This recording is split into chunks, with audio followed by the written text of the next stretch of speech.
Caleb, at fantasy camp, maybe about 3 months ago, the Kansas game came up, and you immediately said, that's November 7th. Why was this game something that you have been pointing towards for so long in your Carolina career? I mean, I just take it personal. We ain't beat them in 23 years. Now it's day zero. So that's all I was thinking about. And the matchup was definitely personal to me, too. So I knew I had to go in here and give them my all and play as hard as I could, and that's what I did to get the win. In the first half, when the offense wasn't as fluid as it was in the second half, you were able to keep things going with some energy plays. How were you able to kind of get things moving by getting on some loose balls, some steals, things like that?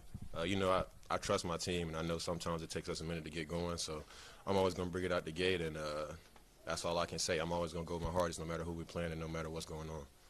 And then in the second half, 67% from the field as a team, 36-10 points in the paint just in the second half alone. What was the difference offensively in the final 20 minutes? Me personally, I just decided, we aggressive. Like, Henry's a dog. We all some dogs. I was telling Seth the whole first half, you got to be aggressive, bro. You're the best guard out here. And eventually we all just got to it. Cayenne started to pick it up, and it was over with from there.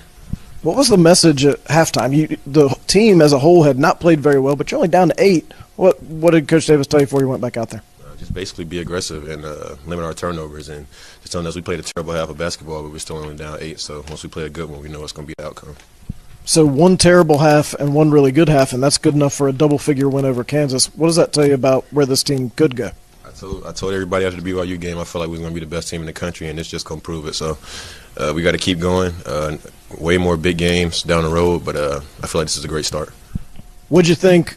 You talked about how when you came to the Duke game, that environment was something that made you want to come here. This was a pretty good environment. What difference did that make? None to me. I tried to get the whiteout going, and I saw it was filled white, so I knew I had to just pick up my part and go out there and hoop. Is there anything you don't do? I mean, so you do marketing, you got the whiteout going, you play a little bit of basketball. I mean, what else is in the Caleb Wilson repertoire at this point? We're gonna figure it out. I'm gonna figure something else out to do, and it's always a life after basketball. So I'm just trying to figure it out now. That life is a long time away.